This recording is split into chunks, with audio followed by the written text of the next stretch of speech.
Hello, everyone. You are here on Decent Exposure. My name is Sabrina, and I'm here with Dr. Sue. And today we are going to be talking about COVID and how it has impacted singles. And I know from just speaking to friends who are single, this has certainly shaken up their lives in a variety of different ways. And so Dr. Sue and I have come up with a few topics that we think will be really relevant. So we're just going to kick it off. Yeah. So Dr. Sue, tell me a little bit about just the overall landscape of dating during COVID and what that has been like and what the research is showing. I think we need to start with the idea that dating at any time can be a miserable or a fun process, depending on how you look at it. Like some people love the dating process. They love getting to know people. It can feel so validating, and other people really look at it one of the circles of hell. So I think we need to start off with the idea that there's no normal and that so many different people have so many different experiences. What COVID has done is added a new level of fear for some people, because this really could be life and death if you've been talking to someone and they're not telling you the truth about either their infection or if they're podding with other people, how small their pods are.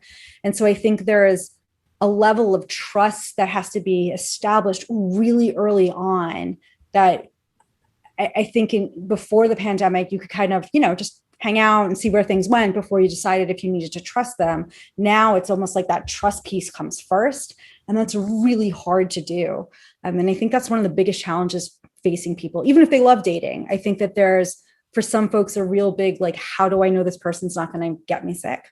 So, one thing that really resonated with me from what you just said is that it seems like that assessment is happening before dating even begins. So, it's asking yourself, where do I feel comfortable, and kind of looking at your own value system before the date. Mm-hmm. So, the number one thing is figuring out where you stand, how comfortable you feel with intimacy during this time, what do you need and what risks are you willing to take, and to kind of vet people out in that way beforehand and just getting comfortable with that.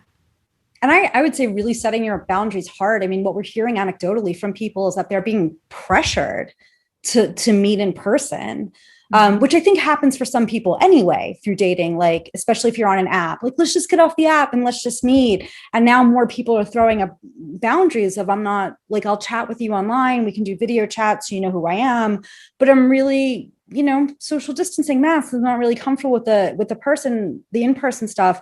We're hearing anecdotally about these people being pressured to meet. And I would say, I don't care what the pressure is. If you're getting any pressure from a potential partner, that should be a huge red flag for you. So just kind of pay attention to your boundaries and assessing risk, but also just pay attention to your gut on these things. If someone's not feeling right, you haven't even met yet, that's kind of a no-go. Yeah, and along with that, I think it's really making sure that you have a support system. So if you come up with these boundaries, it's like getting with, a good friend or maybe a family member and saying like, "Hey, like this is my plan." And before you go out on a date or when you might be feeling those kinds of feelings, it's like checking in with them because they can help to hold you accountable as well. So, don't underestimate the value of your support system. And not necessarily giving any specific advice, but definitely would be worth a conversation with people that you trust to let them know where you stand. So again, I think it's just that accountability piece. And when you feel a little bit of like hesitation to move in a direction that may not be comfortable, they can help to kind of bring you back in. Yeah. One of the things I know I'm hearing from people is that they're looking to date. And it's interesting that this is happening now, because 15 years ago, I mean, there were dating apps and dating websites, but a lot of people lied about meeting on them. And there's a whole lot of shame about it. Now it's like weird if you don't use a dating app. But I know a lot of people are saying they're getting on the apps to kind of meet people because they're feeling so isolated and so lonely. So Sabrina, I don't know if you want to talk a little bit about that Yeah. being single during a pandemic. Yeah, and I think the social worker in me like really wants to talk about the emotional piece. But yeah, I think that it's completely normal to feel lonely and stressed when faced with really like staying indoors and being isolated and interacting with less people. especially when it's added to that extra layer of anxiety of like, am I going to catch this illness? Or if you are living with another chronic illness, it's like, well, I might be more at risk, right? There's just all these different factors that come into play that kind of are part of that whole spectrum of loneliness. And so that is certainly something. And I think that to sort of quickly, I don't want to say combat that, but it goes back to the support system where I think one of the sneakier sides of loneliness is that it can kind of distort our thinking.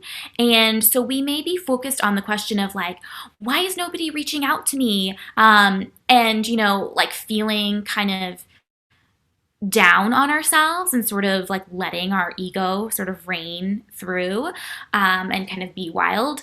But if we rather ask ourselves, who can I reach out to today instead when we're in that mental space? And maybe we write somebody a handwritten letter. Maybe we give someone a call that we're thinking about. Maybe we join an online group for people who have like similar interests to us. And so those can all be really great ways to combat loneliness.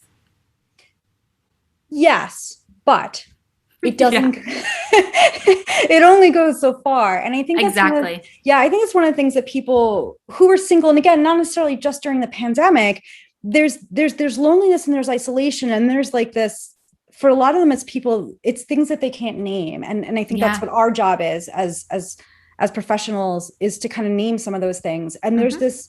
this thing called skin hunger, which Hmm. I think kind of explains itself, but it's this desire that most humans have to be touched, and not in like a sex way, though that's fine if you want to do that. But it's more just that human contact. Hmm. And when you're being told to stay in your house and social distance, like you don't even get the casual kind of thing. Hmm. And a video call is great, but it's at the end of the day, it's still a video call. There's, Right. Yep. you know, Hmm. like when you think about how you greet, and I know a lot of this is cultural, like when you greet someone that you like, there's usually some kind of touch involved. And it's hard to get around that. And I want to be very cognizant of the risk of COVID, since we're still in the middle of the pandemic. And while lots of people are vaccinated, there's still risk of getting it. So if there's a way for you to safely do it, I would encourage you to find it. I don't know if you're up for like a manicure or getting a manicure done. There's a lot of touch there, or a massage. If you can do it safely, everyone's masked, kind of doing that. One of the things that we see being recommended for things like anxiety is using a weighted blanket. It kind of feels like you're getting that hug. It doesn't replace it, but it's an idea. I don't know, Yeah. Sabrina, if you had any other ways of getting touched safely. Yeah, I mean, it's tough. Honestly, I love, the recommendations and kind of the tips that you gave. Again, if you happen to have a pet, Mhm. even it's just spending quality time with a pet, it can look different for everyone. And again, like there's no right or wrong way, and there's no like total solution to this, especially because our normal coping mechanisms just aren't as accessible. Like you were saying, Dr. Sue, like I can give all these different coping techniques that would generally like, yeah, that's the way to do it. But it doesn't necessarily resonate in this. Taking a hot bath, right? Or massaging your own skin with massage oils and just like taking in that aroma and really sitting there and being aware of your body, even if you are taking a shower and you're feeling the warm water, just like trickle down your skin. And again, it's just kind of that presence and that awareness, and starting with kind of a very basic mindfulness practice can help kind of get that started. But more than anything, I think feeling sad or feeling lonely is hard enough and it's bound to happen. But to, as best as you can, resist the urge to add that extra layer of judgment to that emotion. So saying to yourself, wow, I shouldn't be feeling this way. Like I should be strong and independent and okay. Like there's no need to be judgmental on this because there are so many people that are feeling lonely. And instead, maybe practicing some self compassion. So find ways to really accept those feelings as fleeting, right? They're kind of coming and they're going. And this kind of takes their power away, and can allow you to, I think, just like sit in a little bit more peace. So when we're getting ready to do these conversations on video, we've obviously talked about the topics ahead of time, but there's something that's been kind of bubbling in the back of my head. I'm just going to throw at Sabrina right now, or throw it myself. I haven't decided who's answering this yet.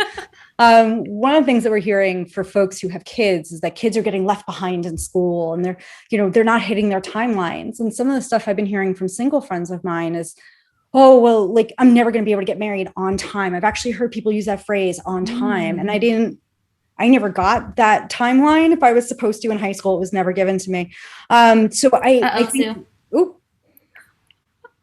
My earphone fell out of my ear. And I just said the best thing I'd ever said in my life. Dang it!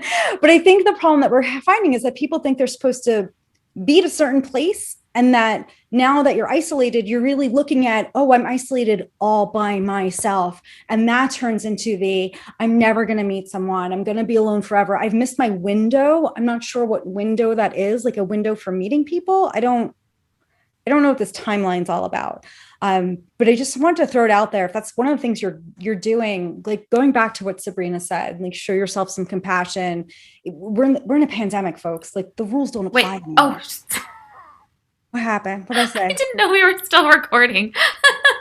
That's okay. Because you said, I thought you were like playing this out. Okay, folks, now you know this is live TV, live YouTube TV, and we're real people. No, yeah. I love it. No, yeah. But it's so true. Right. Like, no. I think it's so true, and it's just like validating those emotions. Like, I think you even saying that hopefully helps someone who's watching this and is feeling that way. And I think a lot of this too, I mean, from in the mental health space, it has been exceedingly difficult to find a therapist these days. Mm-hmm. And there are just like not enough therapists to fill like open jobs.